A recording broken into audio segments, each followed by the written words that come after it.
కాగజ్ నగర్ మండలంలో ఎన్డీఓఎస్ కాలనీ గ్రామ పంచాయతీలోని దరిగాం ప్రాంతంలో పనిచేస్తున్న మహాత్మా గాంధీ జాతీయ గ్రామీణ ఉపాధి హామీ పథకం కూలీలపై ఫారెస్ట్ బీచ్ ఆఫీసర్ రవి దౌర్జన్యంతో దుష్పలలాడుతూ వారిని భయభ్రాంతులకు గురి చేసి కూలీలు వచ్చిన వాహనం యొక్క తాళాలను బలవంతంగా వారి చేతుల నుండి గుంజుకున్నారని వాపోయారు. అనంతరం జరిగిన విషయంపై ఉపాధి హామీ కూలీలు ఎంపీడీఓ రమేష్ కి ఫోన్ ద్వారా తెలియజేయగా తక్షణమే సంఘటన స్థలానికి చేరుకుని జరిగిన విషయంపై ఆరా తీసి కూలీలు అందరితో కాగజ్ నగర్ రూరల్ పోలీస్ స్టేషన్లో ఫారెస్ట్ బీట్ ఆఫీసర్ పై ఫిర్యాదు చేశారు. అనంతరం ఎంపీడీఓ రమేష్ మాట్లాడారు. కూడా ఈయన కొత్తగా వచ్చిన ఎఫ్ఆర్ఓ కావాల్సుకునే మరి ఇప్పుడు ఒక డిపార్ట్మెంట్ ఆఫీసర్ మారినంత మాత్రం మనకున్న ఇన్ఫర్మేషన్ అయితే మారదు కాదు. ఇప్పుడు నేను ఇప్పుడే ఉంటాను, రేపు ఇంకోళ్ళు మారుతారు, అంత మాత్రం పనులు అయితే ఆగేవి కదా. అలాంటిది వాళ్ళకి కావాల్సిన ఉద్దేశపూర్వకంగా వాళ్ళు పనులు చేస్తే గౌరవ కలెక్టర్ గారు కూడా నిన్ననే దృష్టికి తీసుకెళ్లడం జరిగింది. అయినప్పటికీ కూడా రెగ్యులర్గా పనులు క్రమం ఇది డీప్ ఫారెస్ట్ కాదు, ఇది టైగర్ రిజర్వ్ కూడా కాదు. మన ఏకలవ్య మన అది హాస్టల్ దాటిన తర్వాత కిరాల దగ్గర స్టార్టింగ్ పాయింట్ ఇక్కడ రెగ్యులర్గా పని చేసుకుంటాం.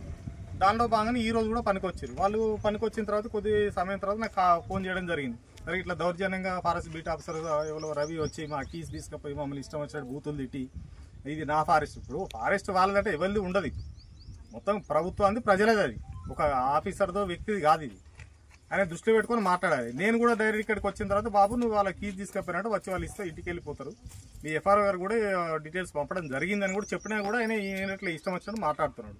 మరి వాళ్ళు అట్లా దౌర్జన్యపూర్వంగా ఫారెస్ట్ వాళ్ళు మాట్లాడితే మనం మేము కూడా పంచాయతీ డిపార్ట్మెంట్లో పనిచేస్తా ఉన్నాం.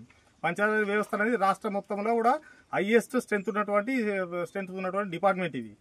మాకు ఎంపీడబ్ల్యూ నుంచి మొదలుకొని జిల్లా సిఇఓ గారి నుంచి మొదలుకొని గ్రామ పంచాయతీ ఎంపీడబ్ల్యూ మొదలు పెట్టుకుంటే 2,50,000 మంది వ్యక్తి ఉన్నాం మేము. మీ ఫారెస్ట్లో ఎక్కడ సరిపోరు, మేము మొదలు పెడితే మీరు ఎక్కడ కూడా సరిపోరు, అది గుర్తుపెట్టుకోండి. ఇక్కడ వ్యక్తిగతంగా కాదు, ఉద్దేశం ప్రజలను ఇబ్బంది పెట్టకుండా ప్రజల కోసం పనిచేస్తున్న ప్రభుత్వాన్ని గుర్తుపెట్టుకొని మేము ప్రజల కోసం చేస్తాం, మీరు కూడా చేయాలి. ఇక్కడ దౌర్జన్యం చేసి ఎట్లా కీసు పట్టుకొని పోతారు వాళ్ళ వెహికల్స్ తీసుకొచ్చి ఇమ్మంటే ఇష్టం వచ్చినట్టు మాట్లాడుతూ ఉన్నాడు.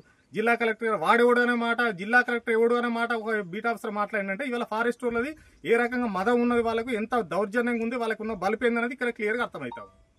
ఇది రాష్ట్ర ప్రభుత్వం గుర్తించారు. గౌరవ సీఎం గారు కూడా చెప్తున్నా, నేను గౌరవ మన పంచాయతీ శాఖ మంత్రి గారు కూడా చెప్తున్నా, ఫారెస్ట్ మంత్రి గారు కూడా చెప్తున్నా, మీ శాఖ వాళ్ళ కంట్రోల్ చేసుకుంటే చేసుకోండి, లేకపోతే మేము తిరగబడితే మాత్రం పంచాయతీ శాఖ మాత్రం తిరగబడితే మాత్రం ఇలా నన్ను దృష్టిలో పెట్టుకో మీరేం చేస్తాడు, నన్ను ఏం చేయలేరు మీరు. నేను ప్రజల కోసం పనిచేస్తున్నా, ఉపాధి హామీ కూలీల కోసం పనిచేస్తాను. ఇవాళ ఒక ఫోన్ చేయగానే 10 నిమిషాలు వాళ్ళ దగ్గరికి వచ్చిన వాళ్ళు వస్తే ఇష్టం వచ్చిన బూతులు తిట్టి వాళ్ళని, ఒక మహిళలను చూడకుండా వాడు ఎవడు ఇష్టం వచ్చిన బూతులు తిట్టడానికి మనం ఇలా కేసు ఫైల్ చేస్తాం. రాష్ట్ర వ్యాప్తంగా ఈ కేసు ఫైల్ చేసి ఫారెస్ట్ డిపార్ట్మెంట్ దిగొచ్చే వరకు పీసీసీఏ కూడా దిగి రావాలి, క్షమాపణ చెప్పాలి ఈ మహిళలకు. వాళ్ళు ఎట్లయితే ఎవరైతే ఫారెస్ట్ శాఖ ఈ మహిళలను ఎట్లా తిడతారు, వారికి ఏం రైట్ ఉన్నది వానికి తిట్టడానికి? ఉపాధి హామీలో ఒక చట్టం ఉంది, దానికి ఒక రూల్స్ ఉన్నాయి. వాడు బండికి పట్టుకపోయడానికి వానికి రైట్ ఎట్లుంది?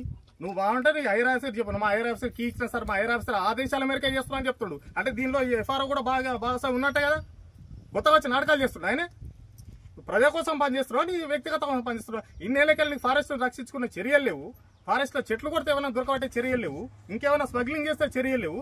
ఉపాధి హామీ కూలీలు 100-200 పనిచేస్తే 300 రూపాయలు గవర్నమెంట్ ప్రభుత్వం కేంద్ర రాష్ట్ర ప్రభుత్వాలు కలిపి 300 రూపాయలు ఇస్తే వాళ్ళకు డబ్బులు ఇవ్వడానికి వాళ్ళు కష్టపడి 5 కిలోమీటర్లకి వెళ్ళి వచ్చి 200 కోసం పనిచేస్తే వాడు ఒక చెట్టు ముట్టింది లేదు, ఒక కట్టె ముట్టింది లేదు.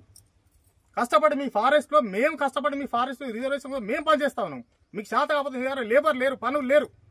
మా లేబర్ పనిచేసి ఇవాళ మీ కన్జర్వేషన్ కోసం వర్షాలు పడితే మీ నీళ్లు నిలువ ఉండడానికి ట్రెంచెస్ ఎస్టీలు కావచ్చు, సీసీటీలు కావచ్చు, ఇంకా పనులు కావచ్చు మేము చేస్తా ఉన్నాం. ఇలా మేము చేస్తాం, మీ ఫారెస్ట్ కాపాడుతున్నాం. నీకు దిక్కు లేదు చెప్పుకుంటానికి, ఫారెస్ట్ లో మంచి కూడా లేడు.